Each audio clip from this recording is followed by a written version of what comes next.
Hello and welcome to episode 4 of the Future of Podcast. We were on a little break and now we're back, but back for a super exciting episode with the theme of will Google and Amazon know us better than we know ourselves? All about AI meaning artificial intelligence, predictive AI. My name is Priya and I'm the founder of Our Wave Hub, and in studio today we have two super smart guests joining us. Dr. Carter, who is the Director of Industry from the Masters of Digital Media program at Ryerson University. Jackson Khan, who's the CEO of Khan & Associates and the co-founder of Young Diplomats of Canada. We'll start with Dr. Carter. Oh, you want me to start? Okay, sounds We'll good. start with Dr. Carter with intro and some backstory about yourself. Sure, sounds good. And thanks for having me. You know, as I said before, this is my first time on a podcast, so I'm excited and happy to share a little bit of knowledge. Oh my God, thank you for making time. Yeah. So yes, I'm the Director of Industry for the Master's Program in Digital Media at Ryerson University. I am an anthropologist and I deal specifically in material culture. So that's the academic speak for I'm an archaeologist by training. My area of interest, quite frankly, in terms of AI is AI and enculturation. And how do we as programmers, how do we as people who are trying to deploy AI enculturate the code, enculturate the user interfaces to these systems that will eventually take over the world and eat us all up? I don't know. Something of that nature. I also am very interested in pre-hominid evolution and or human evolution, and I'm looking at markers in human evolution and comparing that against AI evolution as well. So is there the beginning of free will? Is there the development of new languages between AI? Is there the opportunity to create art from a free will perspective as opposed to just mimicking art? So I spend a lot of time looking at AI from a developmental perspective as compared to human evolution. That's super cool. Jackson, welcome. Oh boy. Well, thanks so much for having me on the show. Thank you. I would say my background is a real mix of things. First off is I've worked in applied artificial intelligence for the last couple of years, most recently at a company called Nudge AI, which effectively applies machine learning models to relationship graphs. So the idea would be across a whole network of a number of different people, and within that database there could be as many as 15 million relationships that we were tracking. Wow. In business communities at any one time. Is how do you identify what your next best action is to establish rapport and to build a relationship with someone? So that was my most recent full-time engagement. Now I've been in this crazy world of traveling for the past year and started my own firm. And that began with helping on the side AI companies to more effectively communicate. Mm-hmm. And at the same time, I've also set up the firm in a way where I've been able to volunteer and work pro bono for some really interesting development projects. I actually have a limited background in development studies. So definitely, really excited to engage with Michael today and to engage in sort of the discourses of power and ownership of data, as well as, what does it actually mean to engage marginalized and vulnerable populations? Certainly in the Colombian context, for me, that's meant volunteering on education projects with folks in conflict-affected areas. Could be anything from funding from the Gates Foundation to work with folks to have a digital education. And our focus there has been on social and community and emotional education. So that's been one of the projects I've volunteered on. Another one which I'm excited to start volunteering on and working with sort of in the coming months is more effectively and formally is actually in the East African context, so going to the other side of the world, but is applying models of artificial intelligence to blood sampling and tissue diagnostics. Wow. So the company is called Elara Health. Focus there, and at least in the pilot stages, is on pregnant women. And I think what I'm interested in exploring more, and certainly learning from Michael and others in the community on, is how do we take all this ambition and this passion that we have, and certainly I have as a young guy looking to get involved in this industry and to do it around the world, but is how do we make sure we're doing it right? I think one of the challenges, and I've often used this metaphor, is we are building the plane as we are attempting to fly it, which I think it's hard to kind of avoid that excitement in such a nascent industry, in building AI models and engines and companies, let alone trying to do that in an international development context. With probably some of the most vulnerable people in the world, who would be rural African pregnant women, certainly in my next engagement. So I am learning, and I'm hoping to learn as much as I can. I'm also hoping to help others learn as I am doing so, and I'm doing that principally in the way of writing books and articles about artificial intelligence and how those models can be explained, how we can engage on the topics of ethics and fairness and population bias. And I'm trying to apply that at the same time as I'm learning it. Perhaps there's a better sequential order in which to do things, but I'm actually of the opinion that if we don't get this right in the applications that are already simultaneously happening, we're going to find ourselves in a crisis point. And I actually think, speaking to your larger topic of Amazon and Google, companies are already doing this at massive scale with thousands and millions of people, and it's affecting our democracies and the very nature of the day-to-day things that we do in which we live. We need to deal with this all at the same time. And I think that's just the reality of the point that we are. Perhaps there was a better, more intellectual and effective way and thoughtful way to do it from the start. But I'm in the mix of all the things, whether it's back in Canada or in sort of in developing economies right now. And what I want to do is pour more people into this conversation. And I want to engage and learn from folks like Michael so that we can do this right. Very cool. Yeah. I guess to start off the conversation, I just wanted to take a step back and maybe learn from you guys a little bit about, in your own work and understanding, what do you know as artificial intelligence? Like, what is AI? And I feel like that would be a good precursor to all of the work that you're already into and diving deeper in that. But Jackson. Yeah, happy to share. I mean, I'm not going to dive into a big technical explanation. I've written a few articles, though, if people do want to check them out. Like, one is, it's just like AI 101, and you can find that it's a website called Springboard, and they run AI and machine learning courses.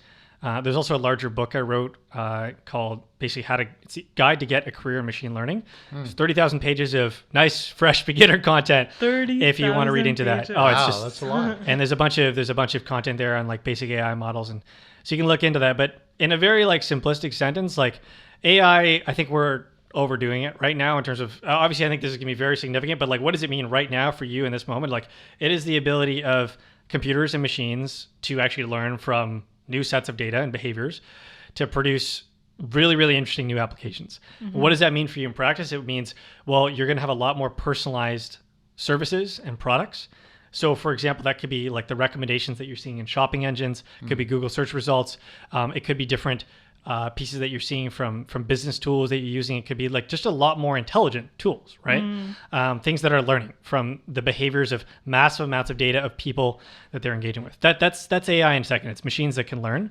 And the most common term that we hear is machine learning in terms of an actual technology that is being applied. Like, that's how I would summarize it. Like, in terms of future applications, people talk about artificial and general intelligence and Terminators and all sorts of things and robots. Like, these things are all happening and they're important. But right now, let's think about what this means for you. It means like machines can learn and they will be more personalized. They will give you better recommendations, better thoughts about what you're doing day to day. That's what we should be talking about right now. And what does that mean maybe in a medical context? Well, it means like you can be diagnosed a lot faster because machines can recognize from like, let's say thousands or millions of different, let's say a disease or like a blood sample or a tissue sample much faster, like what that could look like. Or from a financial perspective, again, because the machines can learn, maybe an auditor could identify a lot more quickly something that's wrong in a financial data set. There's a million applications, but just take it all back to like a machine can now learn from lots of different data and be a lot more intelligent about the output that it provides.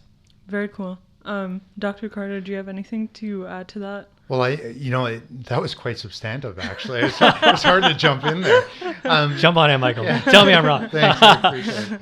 I actually look at artificial intelligence from a historical perspective, from an ancient people's perspective. And I think our acceptance today, culturally, about artificial intelligence, at least in the Western world, is the fact that we've understood that over the centuries, people have looked at inanimate objects as being imbued with otherworldly powers. So if we're looking at the cross, for instance, or other religious symbols, or even artifacts of religious saints and so forth, those things that we look at from a materialistic perspective were we're putting our own cultural values into, and we're actually giving it a little bit of its own intelligence. We're saying, yes, we believe in this particular object or this space, say Stonehenge, for instance. You know, it has a unique environmental property to it, and when I walk in that property, it speaks to me. So there's this somewhat ancient notion of an artificial intelligence occurring already, and that has been a precursor for, if you like, for us to accept the fact that, you know, after Alan Turing sort of declared that computers can think and computers can be more than just zeros and ones and calculations and so forth. Yeah. That we're starting to see the notion of artificial intelligence gaining a more humanistic properties. And there's this thing that we have as humans, that we're always looking for the other. We're always looking for who created us. And on the flip side, we're always looking to create ourselves in the objects that we had developed around us. Yeah. So this notion of artificial intelligence, I would say in some respects, there are people who are trying to give it a godlike experience. But from my perspective, it's, you know, a series of zeros and ones who are returning information from a million data points, and it is potentially giving us a predictability which may or may not be correct. So, you know, if we were to just look at AI from a historical perspective, it was a bunch of white guys that got together back in the 50s and decided that you know, this concept of AI was going to be a new area of research. Most of them were cognitive psychologists. Turing himself was a theoretical biologist. The only one out of the entire group who actually looked at it from a nurture or a biology perspective, whereas everybody looked at it from, you know, how do we embed our humanistic values and qualities within the technology that we're actually inventing. So I look at AI in a slightly different manner, that it's potentially here to assist us, but you know, I look at it from a Netflix perspective. You know, damn Netflix! You know, I watch one Korean drama, and all of a sudden, my entire feed is libraries of Korean films, which I love. That is so funny. But you know, I also love you know, Spanish films and Colombian novellas and so forth. And they don't take into account people who share Netflix accounts, aka me. Yeah. Like well, that's why they have the different profiles. But 4 people use my own profile. So your own profile. The then data, you're doomed. The data they're collecting off of me is all over the place. So, you know, and that sort of flexibility in how the AI is interpreting a single user who's not a single user is really interesting from my perspective. So I would say to you that AI has multiple definitions with multiple individuals. I would almost say to you that our Japanese colleagues would have a completely different perspective on what AI is. You know, that based on the experience that they had during, say, the nuclear attacks in Japan, they have a more humanistic approach to robots, to AI, to non-inanimate objects. So there's this notion that intelligence is beyond the human experience. I was just gonna sort of frame this into the trust and bias perspective, right? Like, if now computers and models and algorithms can understand data and derive or produce an action from it, how much do we trust that? And another angle is the biases perspective, right? Like, the people developing these models and these algorithms indefinitely have some sort of bias that's going into the modeling. Does that affect the outcome and the biased outcome that comes from that? But for one, we should maybe always let Michael speak first. No, that's so untrue. Michael. No. Well, but I will say quickly, I do think the cultural element has a huge lens and foundation upon which I think those topics of trust and bias should both be engaged with. Yeah, so we were talking about this prior, that the notion of biases is dependent on the cultural perspective that you're coming from. So, for instance, we're here in Toronto. Okay, as my father would say, this is Hogtown. Okay, my fathers are from the rural areas in north of London, so he's a country guy. So he looks at Hogtown as being the uppity place where people wander around. There's too many people, and we think we're better than ourselves, and so forth. So we are the center of the world. Yes, well, at least the center of Canada. Are we not? So there's already this notion that we have localized bias, we have provincial bias, we have national bias, we have global bias. We are part of the Western world, whether we like it or not. The Greeks and the Romans have did their influence on us, and we continue to operate from a legal and societal perspective under those sort of mandates. But Canada is also a multicultural environment. It's bringing notions and values from different places, and I don't want to say it's a little bit like we're getting close to a Brazilian effect. And from an anthropological perspective, there's this notion that in 200 or 300 years, the world will be more Brazilian in their cultural values and in their physical outlooks. And interesting. Why I talk about that is that in Brazil, you have a huge mixing of indigenous populations, of populations who are descendants of slaves. You have North American populations, you have European populations. So there's this sort of mixing of values and of cultures and of physicality as well. So in a sense, that can AI predict an individual's perspective? I'm still a little iffy on that, but I would say to you that as we're developing these mechanical as well as these code-based environments, we are embedding those notions of self, those notions of community and culture within that code, and that again is the biases, potential biases that come through. Norms and values, for instance, are a cultural development as opposed to a societal development. Yeah, I think on those topics in terms of multiculturalism and how we in cosmopolitan societies are maybe dealing with some of these challenges right up front. For example, like some of the early AI models that were built in terms of facial recognition, and, incorrectly failed to recognize African American faces, for example, or viewed them as criminals. Convicts. Yeah, as criminals, which shows this incredible population bias, and then there's a huge discussion there around power and cultural hegemony in the North American context in particular.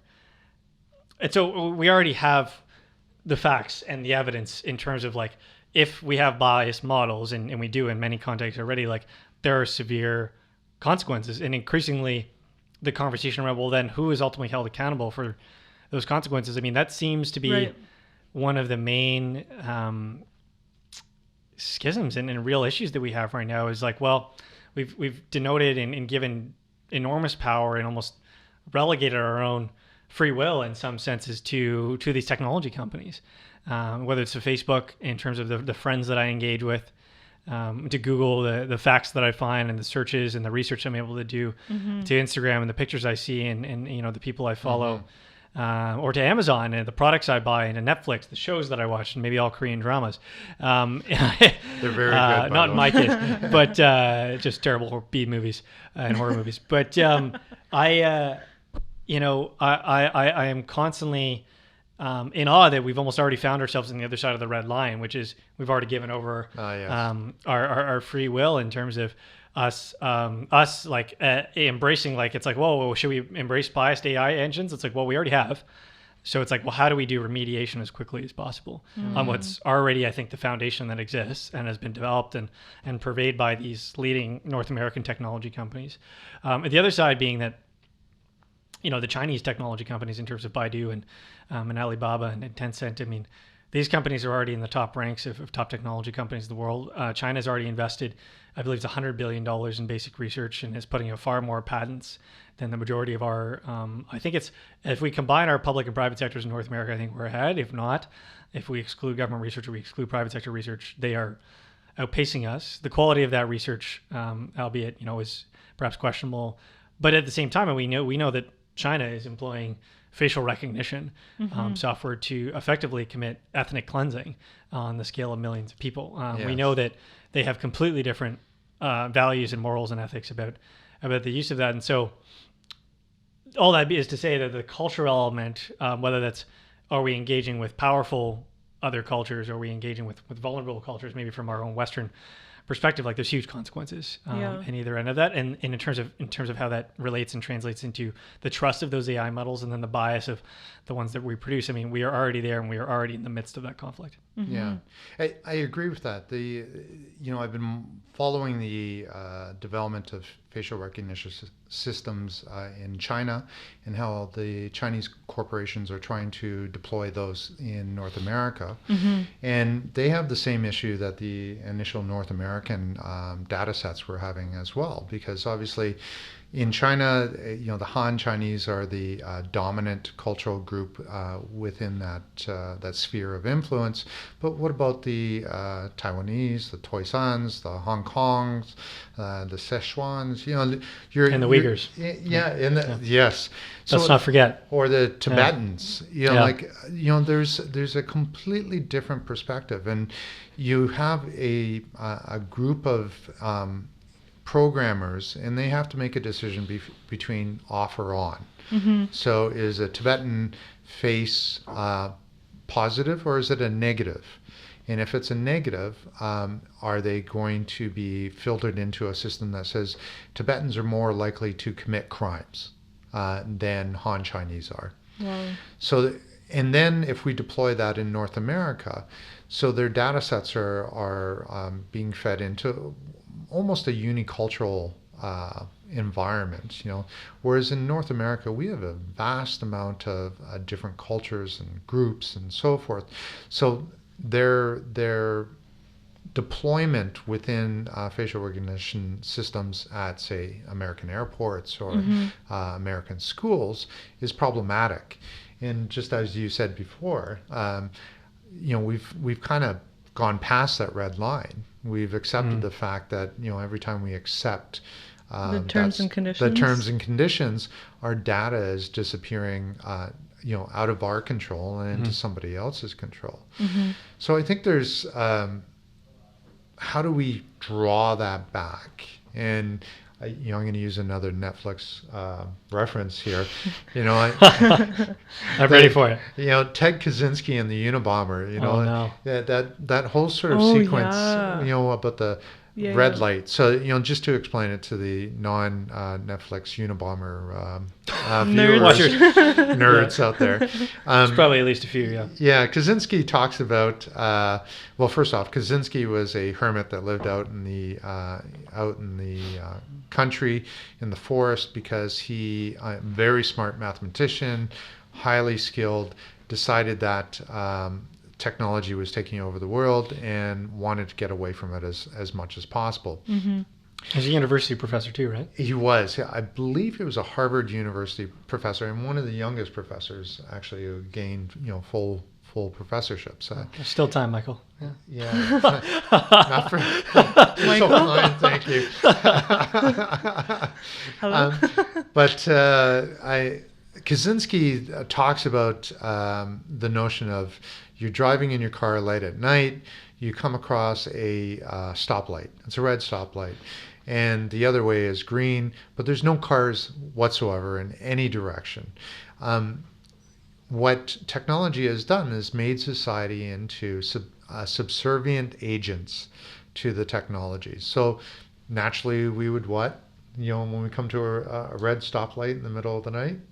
Or just do a little California roll. California, Or sure, you're blasting through? Oh, man. We wouldn't blast through, but typically most people would just stop and wait, right? And what Kaczynski was saying was, why are we waiting? Why are we letting technology drive what we're going to do? So to bring it back to the notion now is, is our data our own? We've given up. We're stopping at that red light. We're allowing that data to flow into the system. We're not questioning where that data is going. We're not even thinking of whether or not there's, a insidious need for that data, or are we making any money ourselves on that data? And that, going back to Google and Amazon and Facebook, for instance, why aren't they paying us? Yeah. So I think there's yeah. This is kind of, I think we talked about a couple things just before, but there's the illusion of free. So you're given all these free services, and there's an excellent article that everyone listening should read, but it was effectively about the Facebook debacle, or the 10 million of them that have happened in the last few years. But it's called "You Are the Product," which is in the context of free products. You are the product, because your data is monetizable and actually to the effect of trillions of dollars. Yeah. Not only for companies but for corporations. And the other piece is around the illusion of control of your data, in that we've already gone past the red line, so to speak. There is a red light in terms of our action on it, but we've in terms of our red line of having control, we've lost it. And then I'd say the last part is the illusion of free will. And in terms of, we've already arrived at the point where the majority of society is making decisions that they consider to be their own, but are effectively not. And I'd say there is the other, and it's connected with the illusion of choice in terms of what we choose to watch and consume. But the algorithms have presented us with a set of options, which we know, particularly from video content, which is shown to be the most engaging and has the highest retention rate of watchers and viewers, is driven by outrage. YouTube algorithms are driven most primarily, and Facebook algorithms are driven by outrage. They're sort of the most powerful and vivid and destructive of emotions, but those generate the highest amount of clicks and views. And the outrage content tends to be comprised of content that is often anti-factual or is simply wrong, or is conspiratorial, that drives up polarization, that drives up tensions. And so we've already arrived at the point where we have lost control of our data, lost control of choice, and lost control of our agency.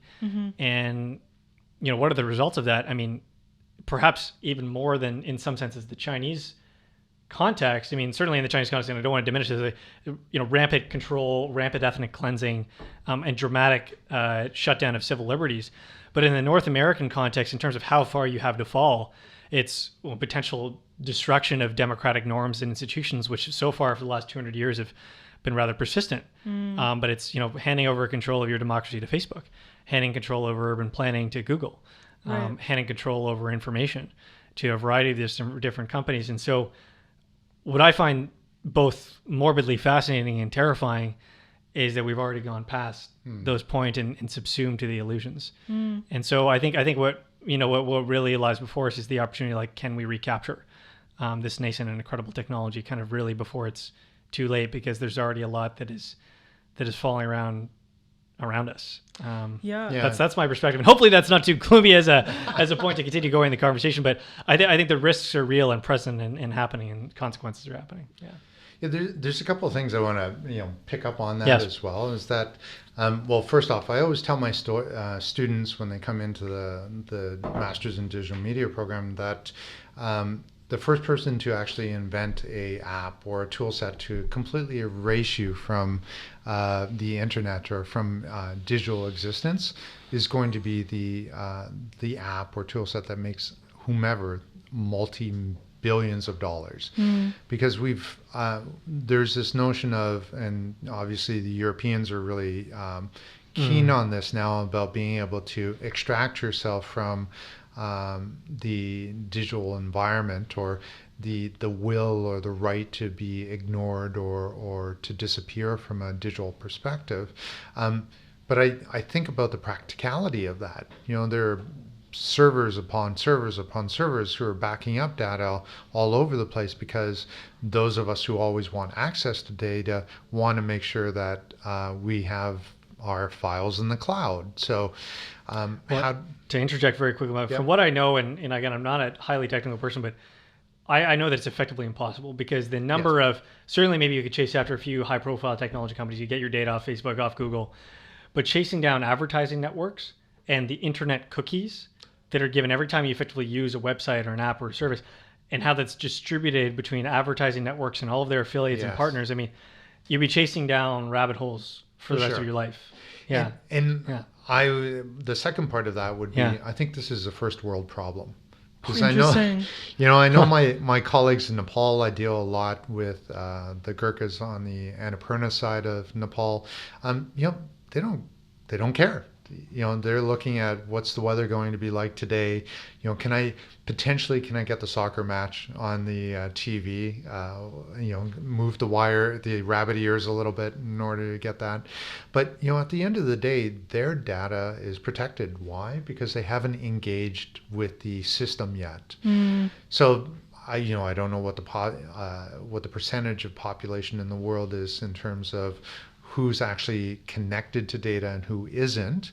But I would suspect that it's 1/3 of the world's population is connected entirely by data, and the other 2/3 are a trickle down to a little bit to no data whatsoever. Right. And as someone who deals with the doomsday notions of where is our data going, I look to our developing countries and I'm saying, oh God, I'd really like to be that guy over there, or that guy or girl over there, where they haven't picked me up yet. Now, just on the flip side of that, there is a huge push right now to have cheaper, faster, more accurate visual satellites sent up into space.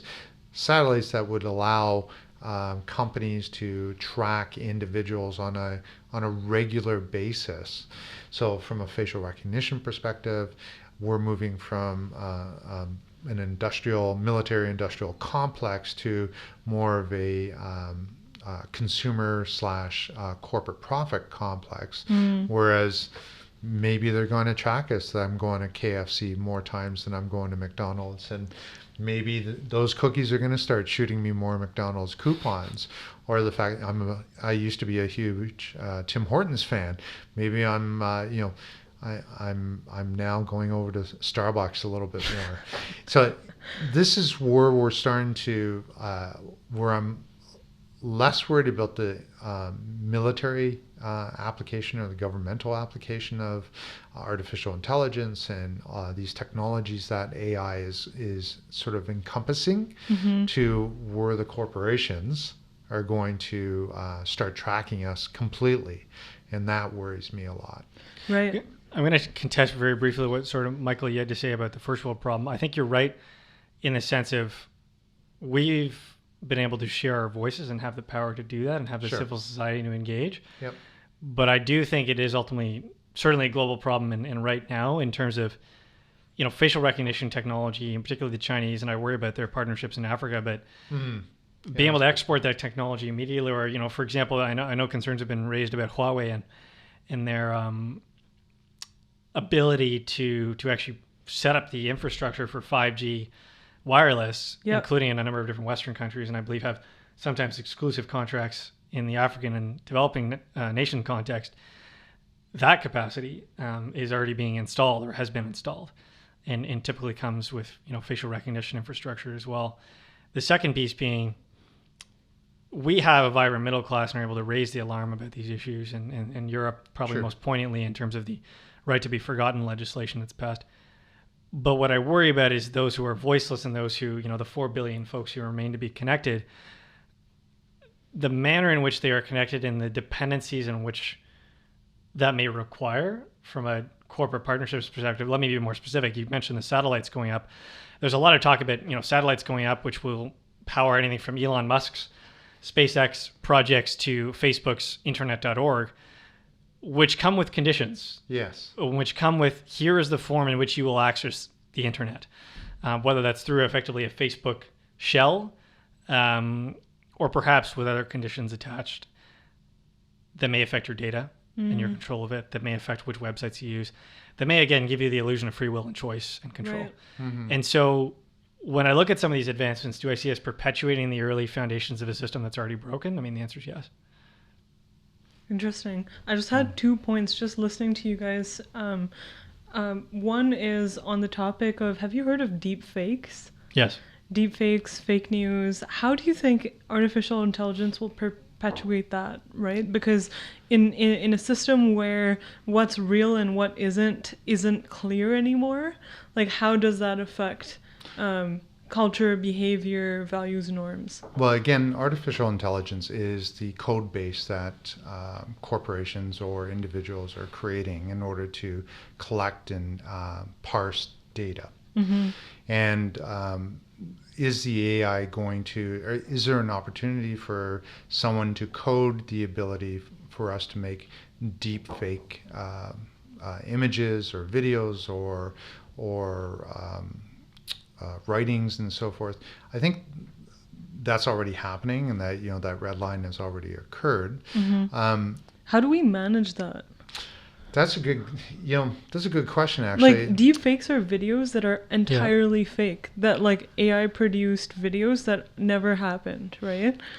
Sorry, I wanted to jump in just for a second. They just recently, I think it was the Canadian government had just in the last couple of days had shut down one of the largest child porn internet facilities here in North America, Mm-hmm. specifically in Canada. And I thought to myself, okay, if there's deep fake child pornography and someone is charged with child pornography, but it's deep fake pornography, is that legal or is that not legal? You Interesting, because it's not real. It's like, not deep real. Fakes are not real. But the intentionality is real. Mm-hmm.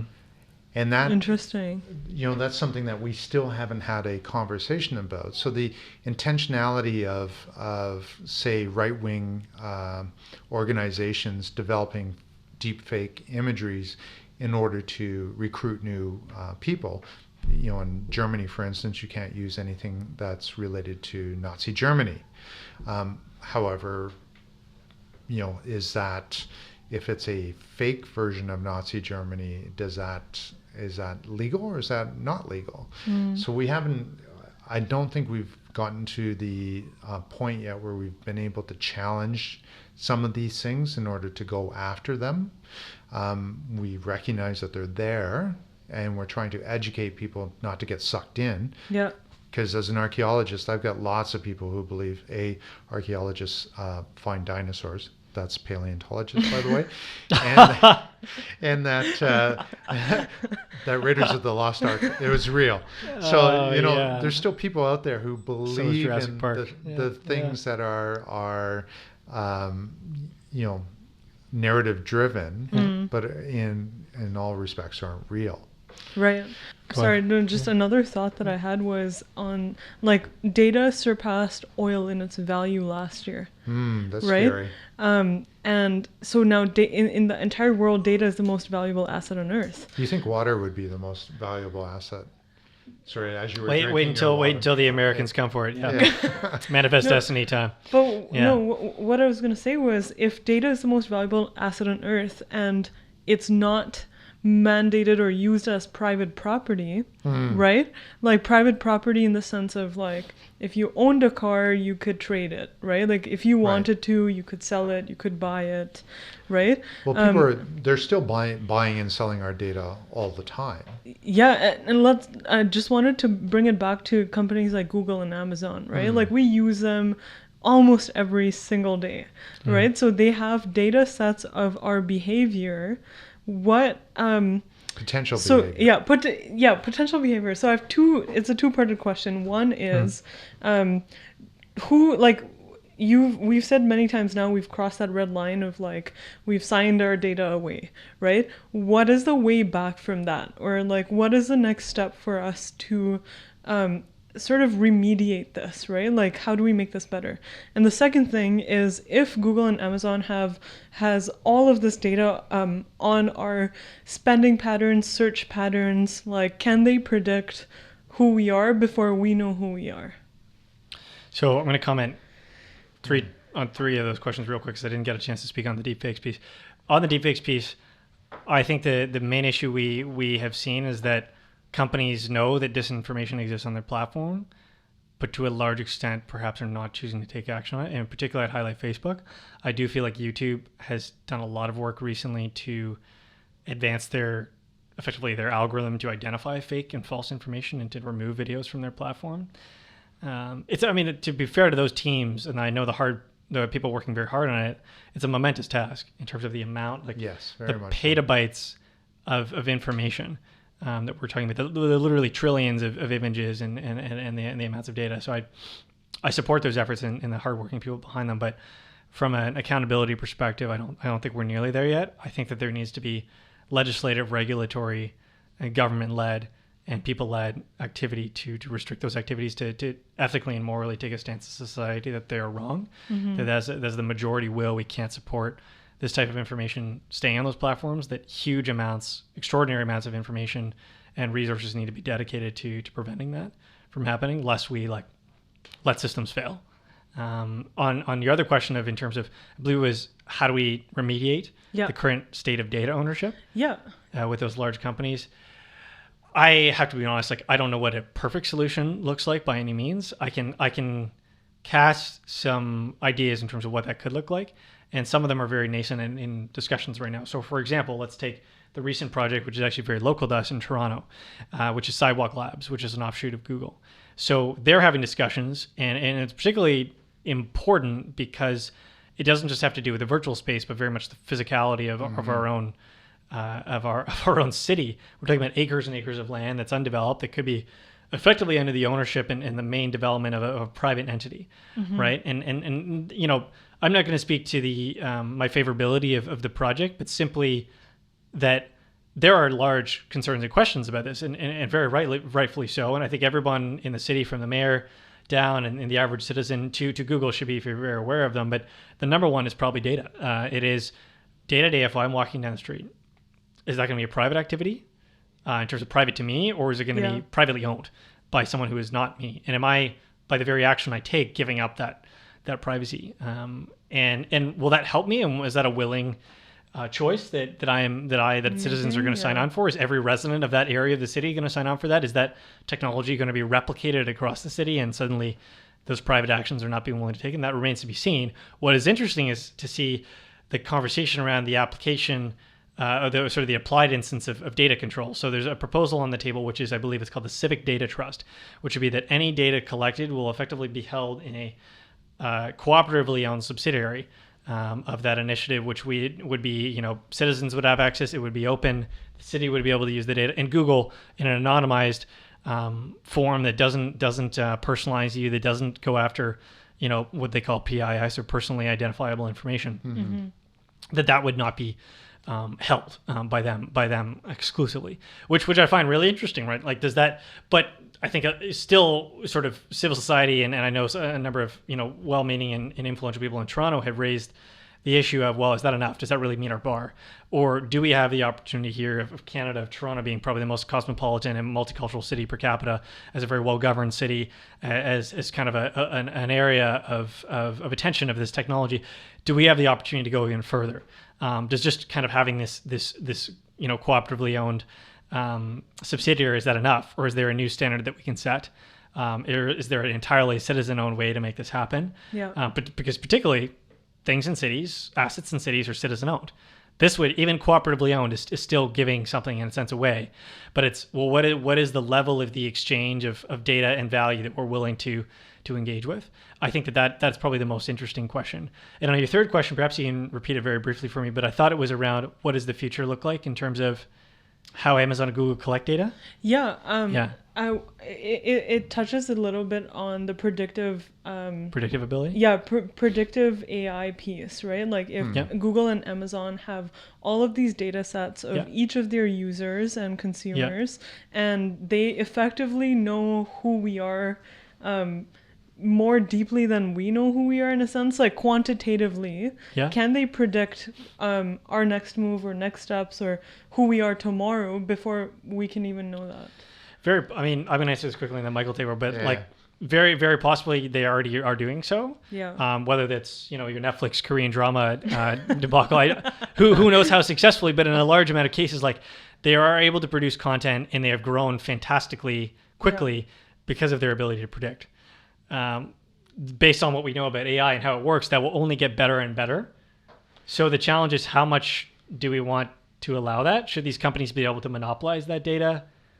And are we able to get it back? Yeah. Sure. So, in terms of predictability, I'm not sure about that. There's this notion of serendipity, being able to, this is one reason I love bookstores, and especially old bookstores. You can open up the door. There's a phenomenological experience when I talk about phenomenology, it's the smell, the sound, the creaking of the floors, the musty smell of the books, and so forth. But there's a serendipity as you start wandering through the bookstore and you're looking for a particular thing, but beside that thing that you found is actually something even better, right? And I actually don't think that AI can replicate that within a human existence, because it is a little bit of free will again. Sometimes we make a left when we're supposed to make a right. And why do we do that? My wife is always nudging me, why are you doing that? You're taking the wrong right. And it's because there's this gut feeling, I've got the ability to make my own decision and move forward. So I also look at, if we can go back to our Chinese facial recognition issues, they're deploying facial recognition at public schools now, in which all the students, their faces are being monitored on a minute by minute or second by second basis. And if the student isn't looking like they're paying attention, will it affect the social credit? And we haven't spoke about the social credit system that's being deployed in China. Let's do it. So I'll give you a quick 311 on that. All Chinese citizens will move to a social credit system within probably 2020, 2021, and that will give them a number of credits that will allow them to do certain things, such as mobility, being able to take the train during cultural holidays. So if you have a lower social credit system, you won't have the ability to take the train to go visit your relatives. If you have a lower social credit, because you have maybe stolen something because you're hungry, or you're trying to obtain something that will help your family, but you're wrongly accused and you're docked your social credit, you're now unable to get more high-paying jobs. So what they're doing is they're tying these facial recognition systems, and China is now the largest country in the world to deploy the most amount of facial recognition systems whatsoever. And they're deploying these systems to then feed into the social credit. With the children who are being monitored at these public schools, how does a programmer determine what creative thought is? How do you apply a social credit value to daydreaming? I daydream all the time, and it looks like I'm not paying attention to anything. But in reality, I'm developing new theories, new thoughts, new processes, of which I will deploy later on, and not necessarily at that moment. So I'm very concerned about the fact that we are applying these notions of right and wrong, these concepts of being able to predict that someone is going to do X when really they're going to do Y.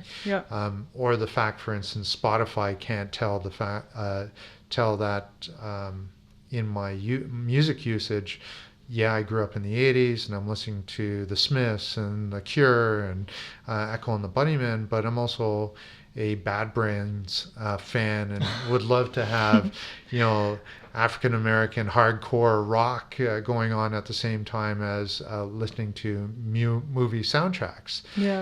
Spotify is not going to pick that up, and it's the same way as Netflix is going to pick up the fact that I'm going to watch Korean dramas as well as Peaky Blinders at the same time.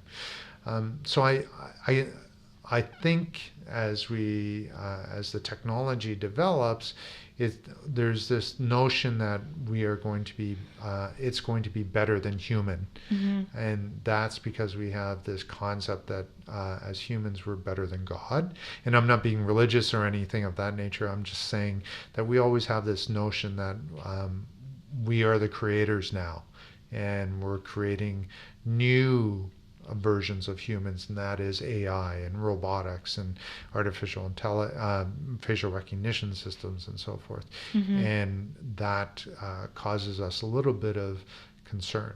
And Right. yeah, I think in the context of what Michael's saying, I almost have preemptive nostalgia of a future self, and perhaps real nostalgia, like most millennials, for the 70s and 80s. And the music, but it's coming back. Trust me, it's come back. It's come back. Vinyl has actually really come back. But I guess again, and maybe I'm being too cynical and gloomy in this podcast, but I wonder what society will choose, and I think they do have a choice. But for instance, what I know, race are they going to give up?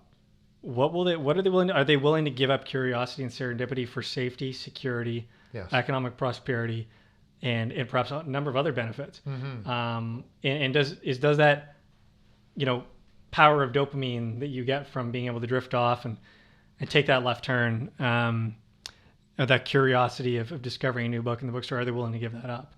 And the other thing I think about is real instances where people are in some ways making that choice, perhaps, or at least publicly expressing that they have made that choice. For example, I read a recent interview about the most photographed city in China, where I believe they've got more cameras than people by a significant margin.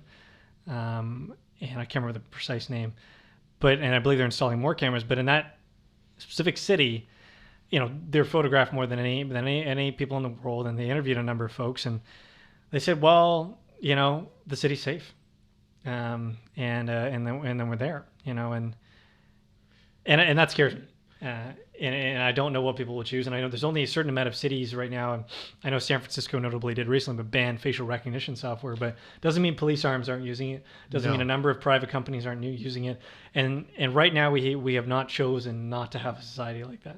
Not even close.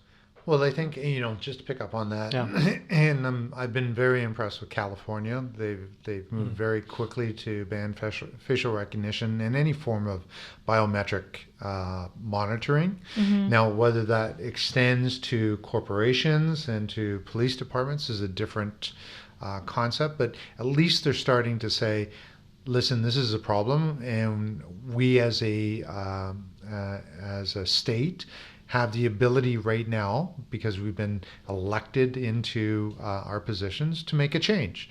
And I would say the same would be New York, for instance. New York's moving very quickly to close every loophole that Trump could ever use in order to get away from any criminal charges.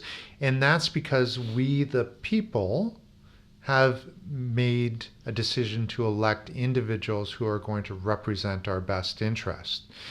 And then there are certain places where we elect people who don't represent any of our interests whatsoever. So getting back to this concept of where do we start, how do we draw back from the red line, I think the first part, and I know this sounds corny, but vote on October 21st. There you go. Next right? point. Yeah. If you don't want surveillance to be a big part of your society, then we need to start having those conversations, as opposed to just talking about I don't have a job, or I want a higher paying job. What's the cost of having that higher paying job? And when you were talking about it, I was thinking Logan's Run. Now there's another 1970s reference. Look it up on YouTube, obviously. I love it. Yeah. So Logan's Run? Logan's Run. So, there's the notion that society is much better when it is monitored and maintained. And if you look at, and partially why the Chinese government is the way they are is because they've had 4,000 years of management style, which they've continued to build upon and build upon. And what I would probably say is that is a very North American centric vision of what it's like Yeah. from a management perspective. But and I'm married to a Chinese woman, and her family is, very pro-Chinese, and not pro-Chinese government, but pro-Chinese. And then, they have a different notion of what freedom looks like, right? They're willing to sacrifice certain things in order to have a much stable environment. Yeah, we're nearing to the end, so I just wanted to talk. That's too bad. Oh no, we could have talked all night. Yeah, this is going. I really enjoy this. I wanted to sort of switch gears into the applications and of AI in your work day to day, and what and how you've either used AI or used it to develop something or researched it. I know off the top of my head, Michael and we spoke before about your research on Norman. If people don't know what Norman is, it's the world's first psychopath AI developed by MIT. Psychopathic AI? Psychopathic AI developed by MIT. So but yeah, Michael. Spending a lot of time with Norman these days? Excellent. Yeah. Conversational partner. Okay, so this is how you're going to start me off then. Yes, this Norman, Michael. Yeah, and then you can jump in. So MIT's researchers over the last year and a half or so started feeding artificial intelligence only the worst, the absolute worst psychopathic material. And when they started asking it questions, it would return with responses that were effectively a psychopath's response. And I wrote a paper for the conversation, my first paper, almost 2 years ago now, about what would happen if Norman and Alexa hooked up. And I thought, Alexa's here. Poor Alexa. Alexa's here to Oh, please my man. all the time. What can I do for you, Norman? And there's this notion that we haven't been able to, and this is where my research comes in, is what happens when the disparate AI systems that are being developed around the world, and primarily we've talked about North American systems here, Amazon, Google, and Facebook, and so forth. But what about the cultural perspectives of AI being developed in the Middle East, or in Japan, or in Asia, and so forth? And what happens when these AIs begin to merge and to have a conversation? And flipping it back to the Brazilian effect, I believe that if AI is produced in a positive light, so we're starting to think in a more roses and sunshine perspective, that the AI has a more of a humanistic approach, then we're going to see a sharing and a melding of norms and values, global norms and values, in which we then have more of a hyper-global AI environment. So that's sort of the pie in the sky vision of it, which we all know is not going to happen, especially because people are developing Norman or psychopathic AIs out there, which for pure research purposes. But what happens when it gets out of hand? Yeah. I sure hope Norman is a reference to the classic Hitchcock. It is. I bet. Yeah. Master Bates. There, Mr. Bates. Yeah. I also have a hopeful and perhaps overly utopian wish. That being said, what is ultimately happening is countries developing their own AIs in parallel with dramatically different data sets and I think aspirations And perspectives. and cultural norms. And what I think what makes me hopeful is I think the immediate applications of AI, and I'm happy to talk about what my work looks like, but what makes me scared is some folks have come out, even leaders have come out and said basically whoever becomes the AI superpower and develops the general intelligence first, which will have control over all things, will win the next era of humanity, human society, which I find potentially incredible and potentially terrifying, depending on again who controls that and who forms that. what I find really exciting and really optimistic and engaging is, this project I'm going to work on in Kenya. I mean, this is incredible, right? The idea that we could use lower cost technology or accessible technology with even high quality cell phones or low cost microscopes for let's say rural pregnant women in Africa to diagnose samples of tissue or blood or whatever it might be, working with machine learning models to more effectively diagnose that, and actually save people from, let's say, having to go into the big city or having to drag themselves miles and to have access to this technology. I mean, that's remarkable. In the business context, it's being able to work much faster and much more effectively together, and to collaborate more effectively and to know each other better. And I think the positive signs I see are people using AI to, in some ways, become more human. We spend less time on tedious tasks. We spend less time wasting our time, or less time trawling through financial data and all sorts of different spreadsheets to instead spend more time with our families. There's a positive outlook where AI takes care of most of the grunt work that we do in society, and allows us to spend more time with our families, allows us to spend more time on leisure. AI's effect on jobs. There we go. I'd love to attack that one for sure. Oh my God. Come back on another episode. But the last thing I'll mention in that context is we may need a transition point to get us there. Otherwise, people will lose trust in AI. You're right. And one of the political incarnations of that I see right now is Andrew Yang on the Democratic political cycle, speaking to like a freedom dividend. So it's like AI has already taken away millions of jobs, which is probably why Trump got elected, by the way. Less so than almost any other trend. It's because millions of people in often like swing states in Pennsylvania and Wisconsin, and Minnesota have been lost their manufacturing jobs and have no money, and that's been taken away by automation more than any political endeavor. And so it's, well, if at least those people had a modicum of basic income, perhaps they wouldn't rush to tribalism and populism to solve their problems. So if we want one, society, but two, AI to succeed and maybe deliver us a better society, it's what's our transition point politically and socially. So that's what I find interesting. I feel like that then ties into the conversation of like universal basic income. Yes. Right? Or like so. Reskilling and upskilling laborers or labor workers, which there's a huge demographic of even here in the GTA. But okay, that's for another episode. Part two, right? Yeah, part two. Just as we wrap up, what is one last thought, question, or point that you'd like to leave everyone listening and watching with? Well, for myself, I would say that anything that we look at from a software or a technology perspective, we should always look at it from a cultural perspective. What is the norms and values of the cultural environment that we're in, and does that actually reflect in the technology that we're using? And if it doesn't reflect in that technology, we should probably, and if we disagree with it, we should probably not use it.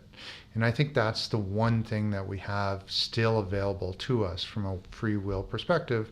We could say, that's it, I'm not going to use it anymore. If I want to go back to a flip phone or stop using Twitter or just turn off the technology, because unlike all of you, wow. I know. I was. The division has been established. The division.